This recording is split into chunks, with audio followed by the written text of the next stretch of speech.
Welcome back. Chinese state-owned aircraft company Comac unveiling a new plan for a supersonic jet set to blast through the skies 50 times faster than Western-made Concorde. The project also aims to reduce sound created by the sonic boom flight process. Joining me now is the CEO of Boom Supersonic, Blake Scholl, with us. Boom Supersonic is an aerospace company working to bring supersonic flight to the commercial aviation space. Blake, great to see you. Thank you so much for being here. Thank you for having me, Maria. So tell us about the supersonic jet and this market as the U.S. tries to stay ahead of China in this arms race. Compare the U.S. to China here. Well, I think aviation has always been seen as a symbol of technological superiority. Of course, just like the chip, the airplane was invented in America, and China wants to surpass America as a leader in technology. So, of course, they're pursuing supersonic. It is the next step in aviation. The good news is, right now, America's ahead. We've got the only operational non-military supersonic jet in the world. That's the XB-1 prototype. We've demonstrated we can do it without a sonic boom. The problem is, right now, we're in our own way with outmoded regulations. Tell me about that, because there are regulations back from the 1970s which bars faster flights. Is that what you're referring to in terms of getting in our own way?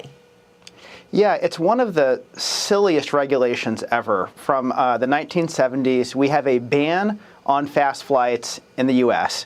It's really ridiculous. It should have been a ban on sonic booms, or at least on bad sonic booms. But instead, that regulation's been on the books for more than 50 years, and it's prevented U.S. companies from building the next generation of faster jets. You know, it's interesting because China is trying the same thing, and they're not facing that kind of regulation, obviously. Why is this so important in an arms race with China? I think it's really it's soft power, a symbol of technological superiority. It's something the rest of the world is going to watch. But it's important to national security and economic security. Right now, Boeing is the #1 U.S. exporter, but they haven't invented a new plane in more than 20 years. At the same time, a quarter of all Air Force airplanes are actually modified commercial airplanes. This is where we get our tankers, our transports, even many of our spy planes are modified commercial airplanes. So if we don't have next generation commercial transports, that means we don't have next generation military transports. And I find that really scary. We can't let that happen. Well, and in fact, Boom Supersonic just finished testing its Boom XB-1 jet, which broke the sound barrier 3 times during the flight, the final test flight, Blake. You're working on the Boom Overture jet, and that's a spiritual successor to the Supersonic Concorde commercial jet. Tell me about the capabilities of flying from New York to London in just 3.5 hours and what this means. Oh, it's just going to be so great. I mean, imagine leaving Washington, D.C. or New York in the morning, being in London or Paris in time for an afternoon meeting or a dinner.